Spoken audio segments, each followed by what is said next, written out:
L'infante Sofia, benjamine du roi Felipe VI et de la reine Laetitia, et deuxième dans l'ordre de succession au trône, vient de franchir une étape importante de son rôle royal. Elle a présidé pour la première fois une cérémonie de remise de prix portant son nom.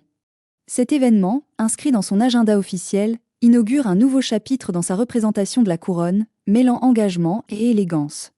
C'est dans l'imposante galerie des collections royales à Madrid que l'infante, rayonnante, a accueilli les lauréats du concours et objectif patrimoine au prix Infante Sofia. Cette compétition met en lumière le talent des photographes qui immortalisent les sites emblématiques gérés par le Patrimoine national, l'institution chargée de préserver les monuments historiques d'Espagne. Habituée à ces lieux depuis qu'elle y a célébré, avec sa famille, les 10 ans de règne de son père, Sofia est apparue à l'aise et souriante.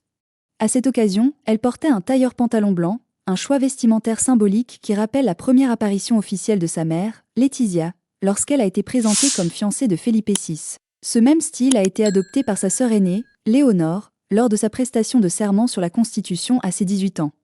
En compagnie d'Anna de la Cueva, présidente du Patrimoine national, l'infante Sofia a posé au centre des lauréats pour une photo de groupe avant de distribuer les diplômes avec un enthousiasme visible.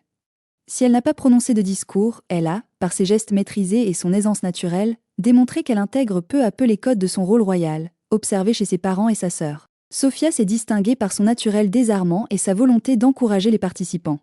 C'est un honneur de voir la plus jeune membre de la famille royale présider une initiative aussi récente, a salué Anna de la Cueva. Cet engagement reflète le sérieux et l'implication de Sofia, qui conquiert le public par sa simplicité et sa proximité. Que ce soit lors de défilés militaires, de visites culturelles ou de cérémonies officielles, Doña Sofia captive par son regard curieux et son comportement chaleureux. Mais ce qui touche particulièrement les Espagnols, c'est sa complicité avec sa sœur aînée Léonore. À de nombreuses reprises, elle a été aperçue soutenant ouvertement sa sœur, applaudissant ses discours, la félicitant ou lui tenant la main lors d'événements marquants comme les prix Princesse de Gérone. Autrefois marquée par une certaine synchronie dans leur choix vestimentaire et leur image angélique, la relation entre les deux sœurs évolue.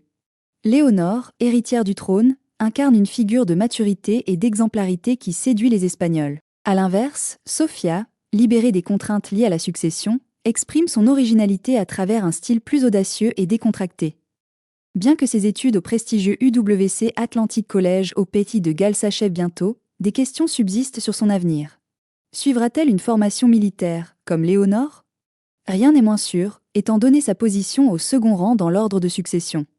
Pour l'instant, Sofia continue de cultiver ses passions. En 2023, elle a assisté, avec sa mère, à la Coupe du monde de football féminin à Sydney, et avec son père à la finale de la Copa del Rey à Séville.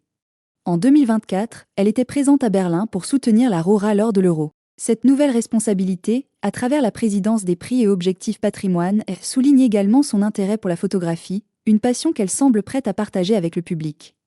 L'année prochaine marquera un tournant pour l'infante. Après ses 18 ans en avril et l'achèvement de ses études, son calendrier officiel s'intensifiera. Avec des engagements de plus en plus nombreux, notamment en solo, Sofia d'Espagne se prépare à représenter la monarchie avec un style et une personnalité qui lui sont propres.